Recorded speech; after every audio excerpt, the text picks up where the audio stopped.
भारत पाकिस्तान के बीच बढ़ते तनाव और सीमा पर हो रहे हमलों के बीच एआईएमआईएम प्रमुख असदुद्दीन ओवैसी ने पाकिस्तान और आईएमएफ दोनों पर तीखा हमला बोला है। उन्होंने न सिर्फ पाकिस्तान की आतंकवाद को शह देने वाली नीतियों की पोल खोली, बल्कि इंटरनेशनल मॉनेटरी फंड आईएमएफ द्वारा पाकिस्तान को दिए गए $1 बिलियन के लोन को भी आड़े हाथों लिया। ओवैसी ने सवाल उठाया कि जो देश भारत में आतंक फैला रहा है, उनके जनाजों में पाक सेना और सरकार शामिल हो रही है और उसी देश को अंतर्राष्ट्रीय मदद दी जा रही है।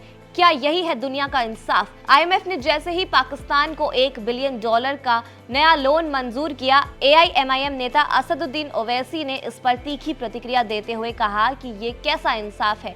एक तरफ हमारे सैनिक शहीद हो रहे हैं, हमारे घरों पर हमले हो रहे हैं और दूसरी तरफ आतंक को पालने वाले पाकिस्तान को इंटरनेशनल मदद मिल रही है। उन्होंने कहा कि पाकिस्तान न सरकार चला पा रही है, न अपनी अर्थव्यवस्था संभाल पा रहा है, बस भारत में अशांति फैलाने में लगा हुआ है।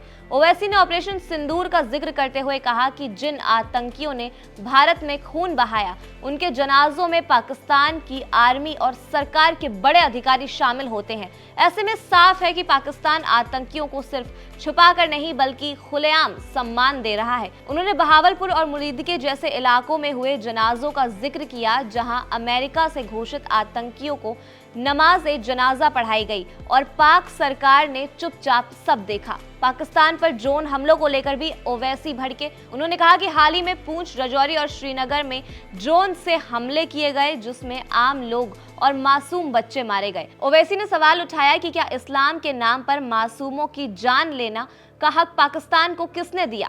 ओवैसी ने पाकिस्तान की जमात-ए-इस्लामी और चीन की कम्युनिस्ट पार्टी के बीच हुए समझौते का भी जिक्र किया। उन्होंने कहा कि एक तरफ ये इस्लाम की बात करते हैं, दूसरी तरफ चीन के साथ हाथ मिलाते हैं, जो खुद मुसलमानों पर अत्याचार कर रहा है। जिनजियांग में हो रहे जुल्म पर ये चुप रहते हैं और फिर इस्लाम की दुहाई देते हैं। आईएमएफ को आड़े हाथों लेते हुए ओवैसी ने कहा कि अब ये संस्थान इंटरनेशनल मॉनेटरी फंड नहीं बल्कि इंटरनेशनल मिलिटेंट फंड बन गई है, जो आतंकियों की सरकार को पैसा दे रही है। उन्होंने भारत की सभी राजनीतिक पार्टियों से अपील की है कि वे एकजुट होकर पाकिस्तान जैसी सरकार के खिलाफ खड़े हों।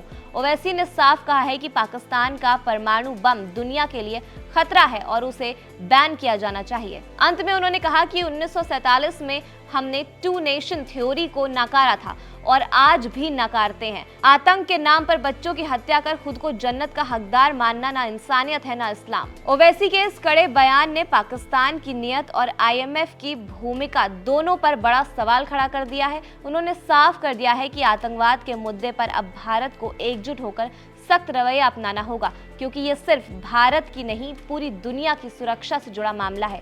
पाकिस्तान को खुला समर्थन और आतंकी मानसिकता पर चुप्पी अब और बर्दाश्त नहीं की जा सकती। खैर, इस खबर पर आपकी क्या राय हमें कमेंट सेक्शन में जरूर बताएं और देखते रहें हमारा चैनल एबीपी लाइव।